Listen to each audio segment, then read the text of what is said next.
Les porte-paroles de la religion musulmane prônent la consommation de viande. Écoutez, il n'y a aucune disposition concernant la consommation de viande dans le Coran Sharif ou dans aucun... C'est une question parfaite, mon frère. Frère a d'abord demandé quelle religion permettait de tuer des animaux innocents. Par la suite, il a mentionné que l'islam implique l'abattage d'animaux pour la consommation d'aliments non végétariens. C'est un acte vénéré dans la religion hindoue. Votre question est quelle religion? Je mentionnerai d'abord l'islam. Plus tard, Inch'Allah, je mentionnerai également d'autres religions. En ce qui concerne l'islam, un musulman peut rester un très bon musulman, même après être devenu un pur végétarien. Il n'est pas nécessaire dans l'islam de manger non végétarien.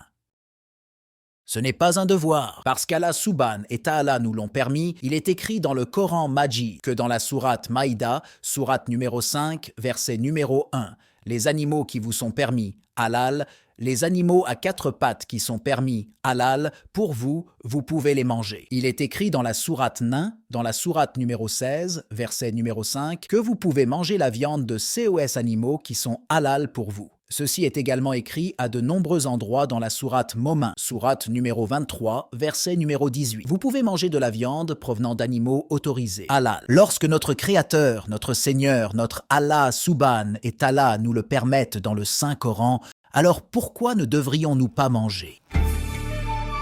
Téléspectateurs, vous venez d'entendre le point de vue du porte-parole de la religion musulmane, le docteur Zakir Nayak. Et maintenant, faites-nous part des pensées de Saint Rampal Ji Maharaj, véritablement éclairé. Les porte-paroles de la religion musulmane prônent la consommation de viande. Écoutez, il n'y a aucune disposition concernant la consommation de viande dans le Coran Sharif ou dans aucun Purana, dans les Védas ou la Gita.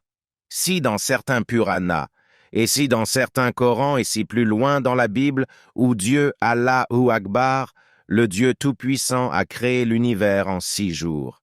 Le 7e jour, il s'assit sur le trône et donna la règle que personne ne devrait manger de viande. Il est permis, halal, de consommer ces aliments. Tout le reste est interdit, haram. Il n'y a aucune mention d'un article au-delà de celui-ci, que ce soit dans les Puranas, dans le Saint-Coran, dans la Sainte Bible, dans la Sainte Torah, ou dans tout autre Injil ou dans le Jabur. Ce n'est pas l'ordre d'Allahu Akbar. C'est un ordre d'un autre Dieu. En suivant ces ordres, vous deviendrez coupable d'avoir enfreint la loi d'Allahu Akbar. नबी मोहम्मद नमस्कार है राम रसूल कहाया 1,80,000 को सौगंध जिन नहीं करत चलाया अरस कुरस पर अल्लाह तकत है खालिक बिन नहीं खाली और वह पैगंबर पाक पुरुष साहिब के Abdali. Le même Dieu a dit: